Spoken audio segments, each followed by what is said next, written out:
AFTV. Any difference you see today from what we've seen under Unai Emery? Not much, Robbie. I believe our managerial situation is, it's bigger than the manager. Our situation as a club at the minute is bigger than just a managerial change. We've got an owner where we don't appear to be his priority. Kroenke's priority is the LA Rams, not us. So it starts from the top and it trickles all the way down. Also, for Unai Emery, he had to take charge of a manager. A predecessor's been in charge for 22 years. He only gets 18 months. You need time in football. Unfortunately, it's a result. That don't exist no more. You don't get time.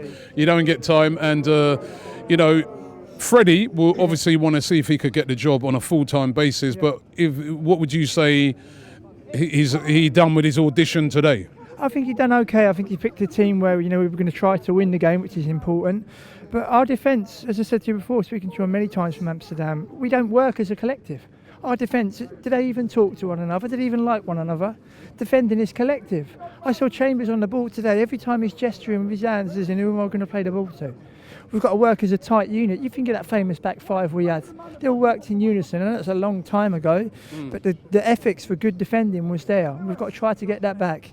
And for you, who should we bring in as a permanent manager, or do you think Freddie deserves time to try and get it permanently himself? I think Freddie will get time, but my suggestion might be a bit rogue. I'm going to go for Chris Wilder.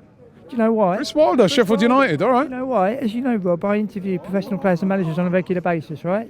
Look at what he's done in recent years. Look how many points he's accumulated with the likes of Oxford United and Northampton. Look at what he's done to Sheffield United. When he came in, they were on their knees, and now they're in the top echelons of the Premier League.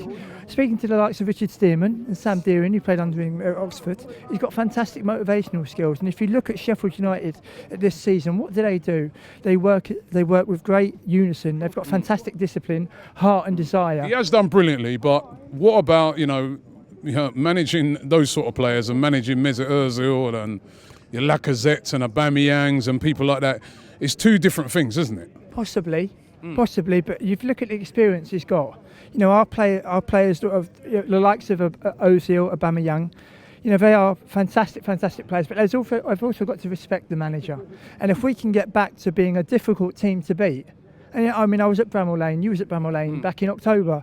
How well they play. They work together in unison. They play as a collective, and we need to get back to that. And if he's the one that can offer us the qualities to show us the way to get back to that, that can be very important for us.